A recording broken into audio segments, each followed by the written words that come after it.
The courtroom was silent as the boy leaned back in his chair like it was his father's living room, chewing gum with a smirk that cut deeper than his words. His designer jacket had more shine than the hope in the eyes of the woman standing across from him, a single mother, hands trembling yet held together tightly as if holding her voice, holding her pain, holding years of survival in a world that had never made space for her. The judge's gavel hadn't struck yet, but tension already had. And then the boy, with the casual confidence only inherited power could give, pulled out a sleek black credit card and tossed it on the table as if dropping garbage.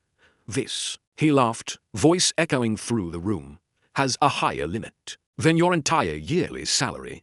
Maybe you should work for me instead of embarrassing yourself here. A soft gasp moved through the courtroom like a cold breeze. The mother didn't shout back. She didn't break. She just looked at him, hurt, yet unshaken, and then something changed. Her chin lifted, slowly, like a woman who had finally decided she wasn't going to drown quietly. Her voice, calm enough to make the judge lean forward, broke the silence. "One day you will regret saying this," she whispered, not as a threat, but as a promise carved from pain. "Because if they knew the truth about your father, you wouldn't be laughing." The boy froze, just enough for the audience to feel it. That split second where ego meets fear. He scoffed loudly right after to cover it up. But the damage was done. People in the benches exchanged whispers. The judge narrowed her eyes because judges recognize when truth is circling the room, like a storm waiting to break. And in that moment, the viewers watching this story unfold would feel the punch of curiosity, anger, injustice burning like gasoline ready for fire. The judge finally spoke, voice steady like authority forged over decades. "Young man, this is a court of law. Respect is not optional." But he only shrugged, rolling his eyes. Respect, she should earn it, not cry for it. The mother's hands tightened, not in weakness, in restraint. Because she could have exploded with every memory, every humiliation, every night working double shifts so her son could have a future brighter than poverty. But she didn't. She stood tall, voice shaking not from fear but exhaustion. "I didn't come here to beg," she said. "I came for justice." Those words didn't just fill the air, they settled into everyone's chest. Even the judge exhaled slowly as though she knew this case was no ordinary complaint. Something bigger was buried beneath the surface, something the mother wasn't saying yet, something powerful enough to crack privilege like glass. And I want you, the viewer, to stay with this story, not because someone asked you to, but because right now your heart is already choosing sides. If this disrespect made you clench your jaw even a little, if you believe humanity matters more than money, then show it. Hit like. Let this moment be the reason, because what she is going to reveal later will rewrite everything. The boy leaned back again, legs crossed arrogantly. "My dad owns half the city. One call and you're done." He laughed like justice was a toy, and the world existed only for him. The mother didn't flinch. She simply reached into her bag, her fingers brushing something that remained unseen, hidden, a secret shaped like truth, wrapped like evidence, waiting like a storm. She didn't pull it out yet. That moment wasn't for now. But the judge noticed. Everyone noticed. And that's how it begins. Not with shouting, not with chaos, but with the quiet strength of a woman who has suffered enough, and the loud arrogance of a boy who has never tasted consequence. Two worlds colliding in one courtroom, and hidden between them lies a revelation that will shatter the illusion of power. Because sometimes the richest people are the poorest in character, and sometimes the one they underestimate becomes the one they fear.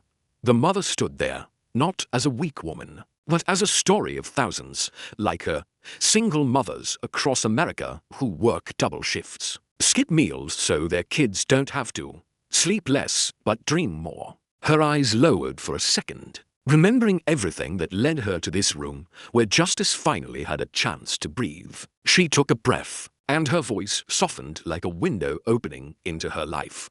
"My name is Sarah Williams," she said. "I'm a waitress at Miller's Diner. I serve coffee to people who earn in tips what others spend on lunch. Her words weren't self-pity. They were truth, simple, raw, human. She continued, speaking not to gain sympathy, but because truth doesn't need decoration. Every morning I wake up before sunrise, pack lunch for my son, drop him at school, go to work. I come home smelling like grease and coffee, but I come home. And that is my pride. The courtroom grew quieter.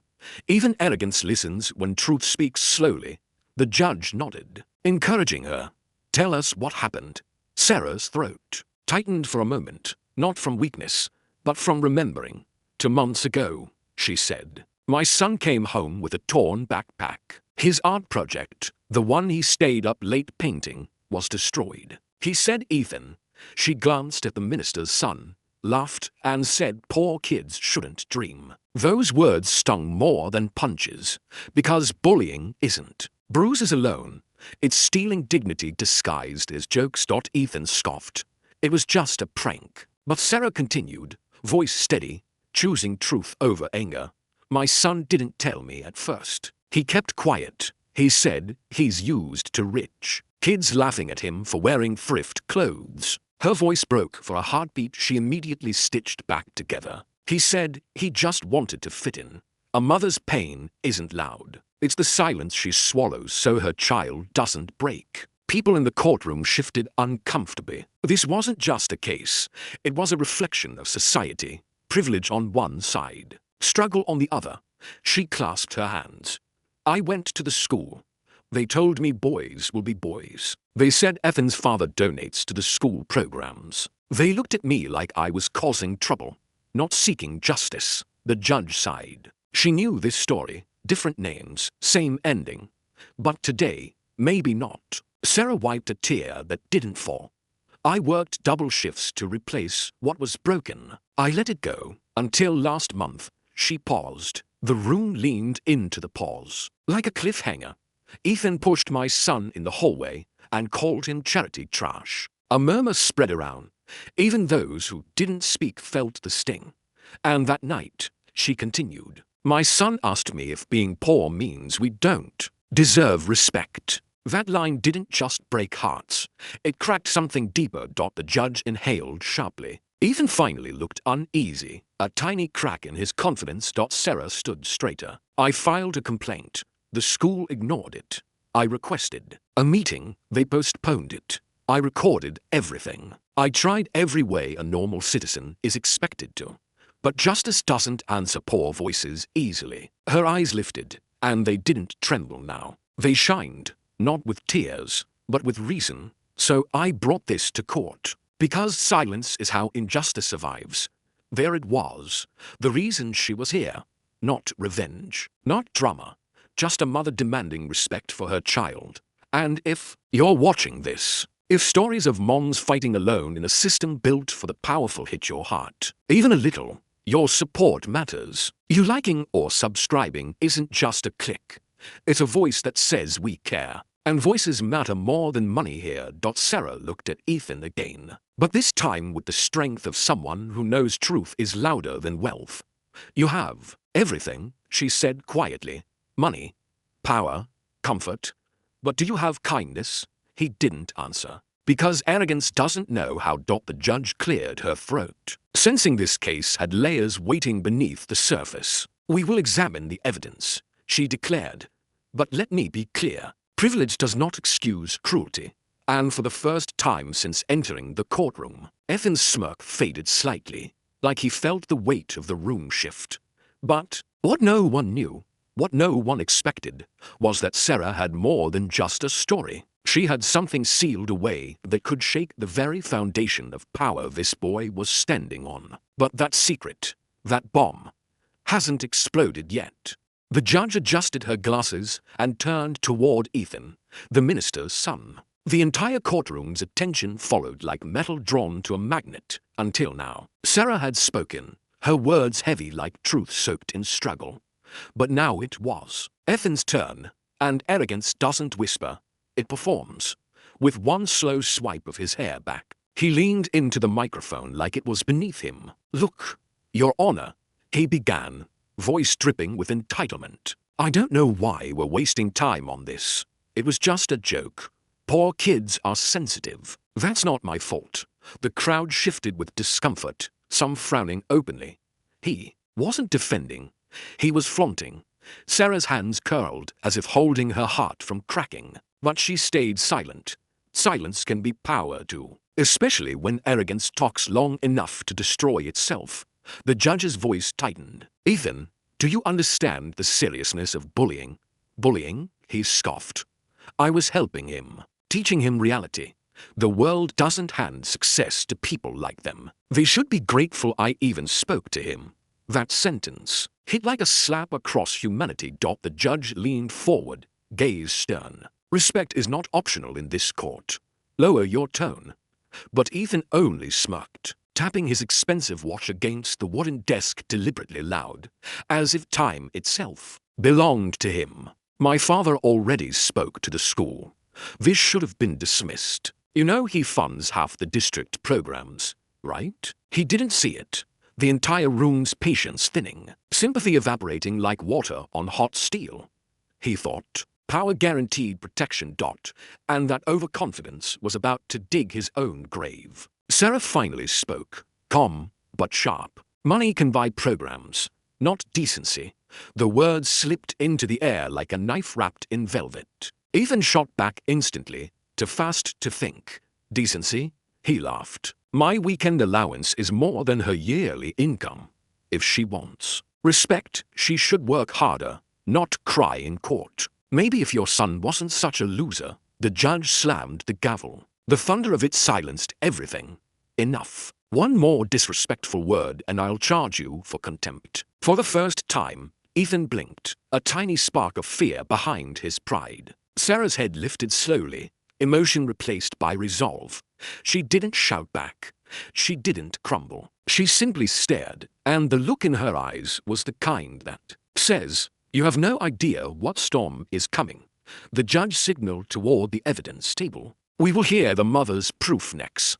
Ms. Williams, present what you brought. Ethan leaned back again, confidence returning like a reflex. Proof, he scoffed. You'll waste our time with cheap papers. My dad could buy this court, if he wanted.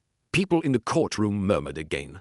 Disbelief, disgust, shock. Even if you're watching this video right now, I know something inside you is boiling. Because it's not just a story.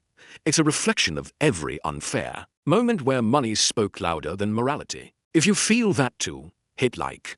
Not for me, but because arrogance like this deserves resistance. Sarah walked to the front, her heels clicking like calm thunder.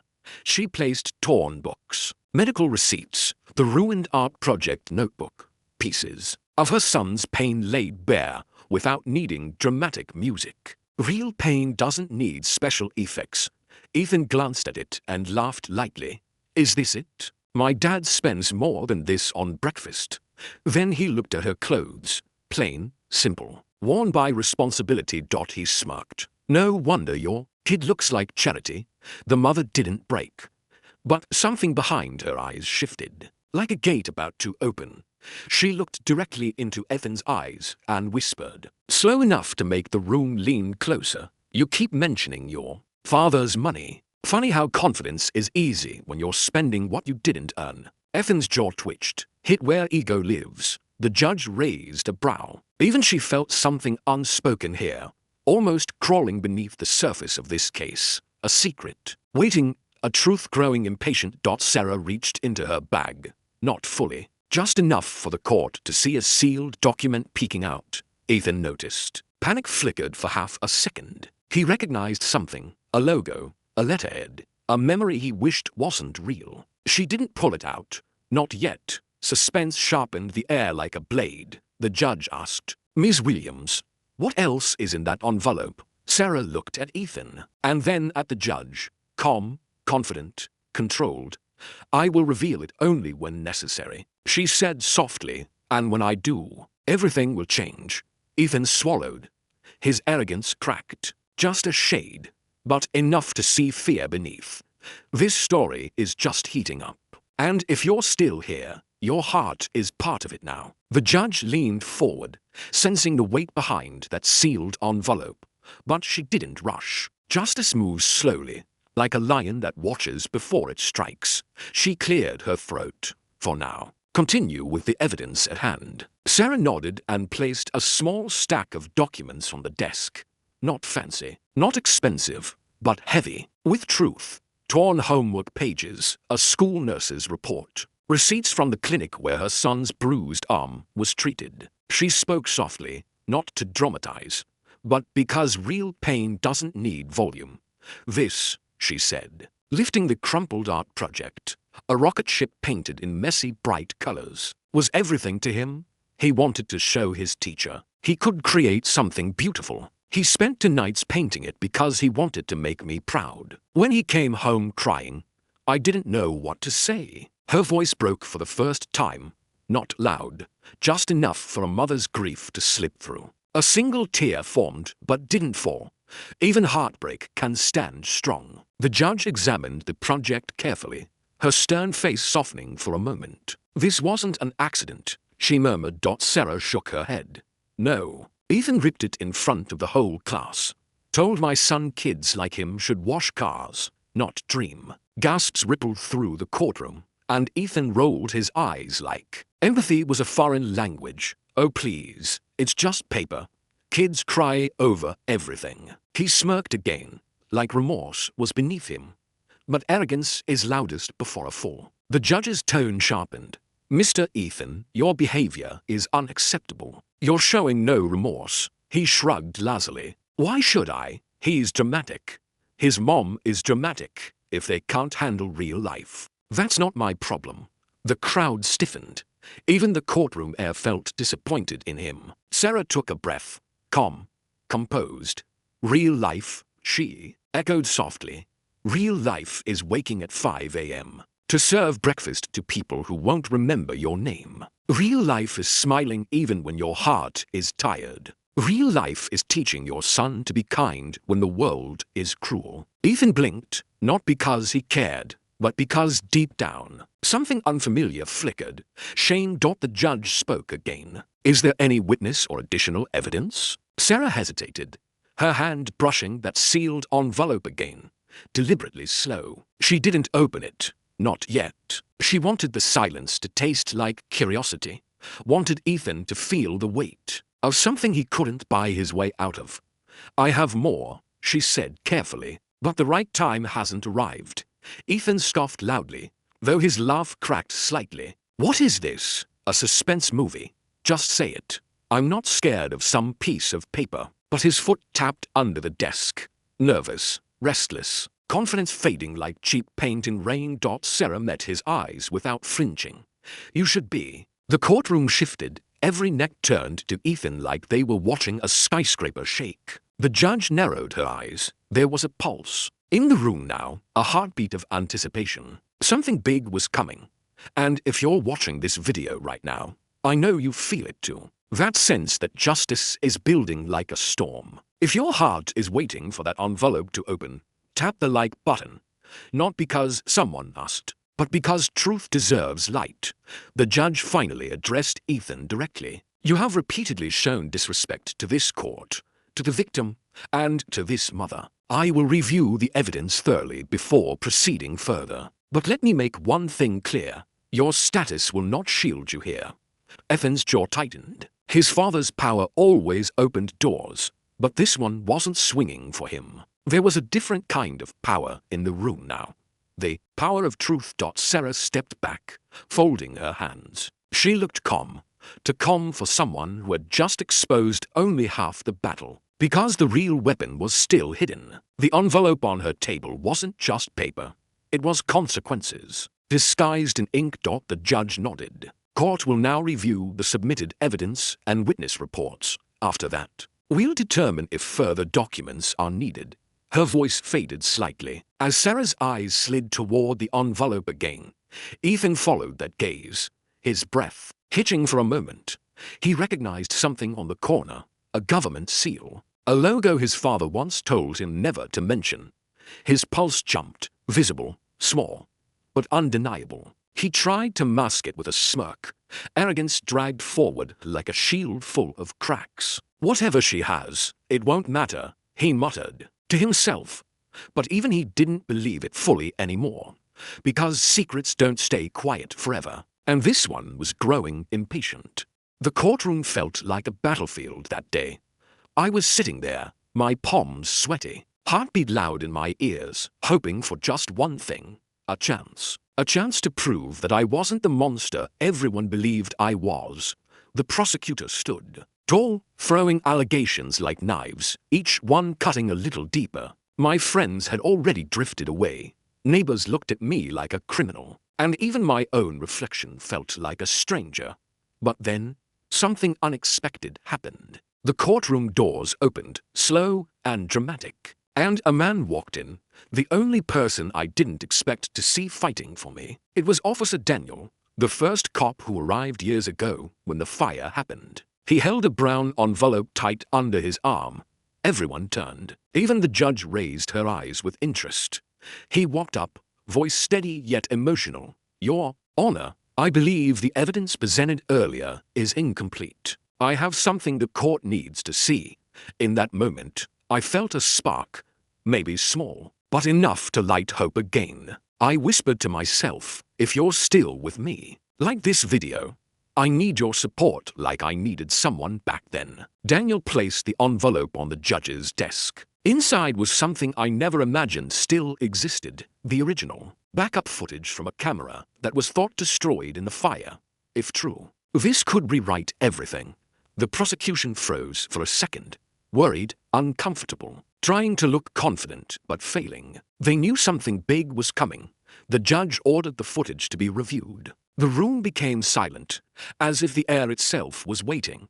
Daniel looked at me and said softly, "I always felt something was off. You didn't look like a man who killed his own family." So, I kept digging.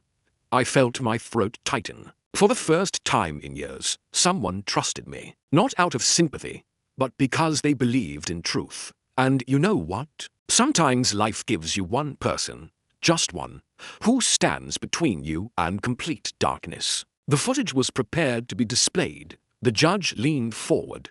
The audience leaned forward. Even you watching this, I know you're curious. And if this story is pulling you in, just tap that like button. It really motivates me to bring more true emotional stories like this. Because what happened next? Not even I was ready for it. As the screen lit up, the video began. Flames flickering, chaos, people screaming. But then, the camera angle shifted, and a shadow appeared. A person at the corner. Not me. Someone else. A figure holding something in their hand.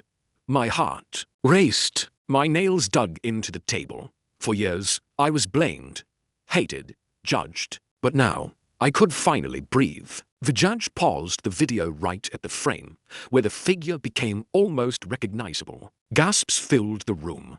My eyes went wide, not with relief, but with shock, because I knew who it was. Someone close, too close. The last person I ever suspected. And right there, this story took a turn that nobody saw coming. If you're still watching this story and curious to know what happens when the truth finally explodes, subscribe, because Section 6 is even more intense. We are about to uncover a secret that will shake everyone inside that courtroom. Brace yourself, the real twist begins next. The judge's gavel slammed down, echoing like a drumbeat of fate. Silence fell immediately, the kind of silence that weighs on everyone's chest. Heavy and unshakable. Ethan, the minister's son, had never seen authority like this in his life. His smug grin faltered for the first time as the judge's eyes locked onto him. Sharp and unyielding. "Mr. Ethan," she began, voice steady but cold, "you have repeatedly shown contempt for this court, for this mother, and for every principle of decency this society holds dear. Money can buy privilege, but it cannot buy character." The words hit harder than any slap could.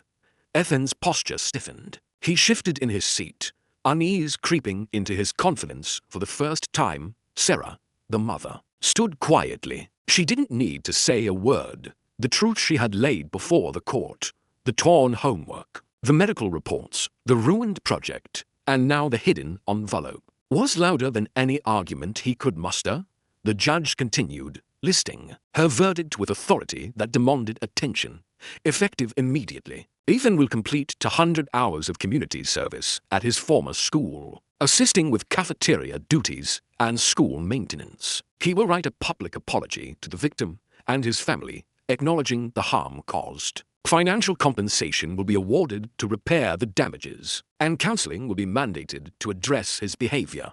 Finally, his father will be formally warned and investigated for any misuse of his influence in school affairs. Ethan's face paled. He opened his mouth to protest, but no words came out. His arrogance, so impenetrable just days ago, was cracking. The power he relied on so heavily suddenly meant nothing in this room. The courtroom audience reacted.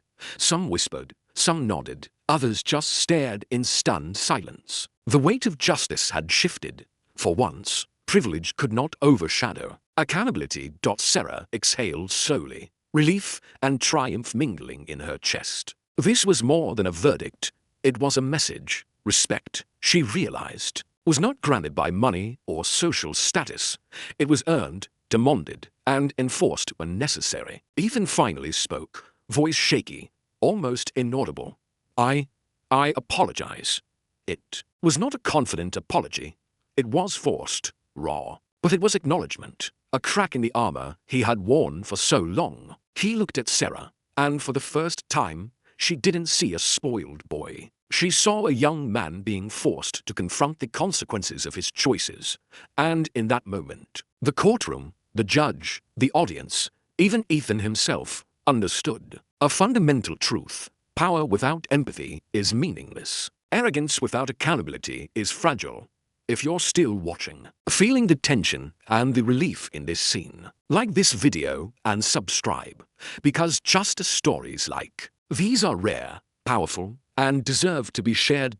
As the gavel fell one final time, a sense of closure settled over the room. Not a complete closure, because some wounds run deeper than court decisions, but a closure sufficient to remind everyone that truth, persistence, and courage can topple even the strongest walls. Built by wealth. Sarah looked at Ethan one last time, calm, composed, unwavering. Now you know, she said softly, how respect is earned. Ethan nodded slightly, not fully proud, but no longer defiant. And somewhere in that subtle nod was the beginning of understanding, maybe, just maybe, the first step toward real change. The lesson was clear. Privilege cannot protect cruelty forever, and justice, even delayed, is inevitable. The following week, the school cafeteria felt different. The hum of students, the clatter of trays, the chatter of teachers, all the sounds of everyday life, became the backdrop for a quiet transformation. Ethan, the minister's son, now wearing a simple uniform and apron, moved slowly between tables, serving lunch. His arrogance had vanished, replaced by awkwardness, and something he didn't quite recognize yet, humility. Sarah walked in quietly to observe, her heart steady, but expectant. She didn't need to speak. The sight of him carrying trays, apologizing quietly to students he had previously belittled, was enough. Her son watched from the sidelines, smiling. For the first time in weeks, he felt a sense of safety and validation. Not just because justice had been served in court, but because he could see change taking root. The courtroom verdict had done more than punish. It had shifted perspectives, exposed truths, and forced accountability. Ethan approached Sarah and her son, hesitant but sincere. I'm sorry, he said. No smirk, no sarcasm, just words heavy with realization. The apology was awkward, imperfect, but genuine. And that honesty carried more weight than the most expensive gifts or family connections ever could. Sarah nodded.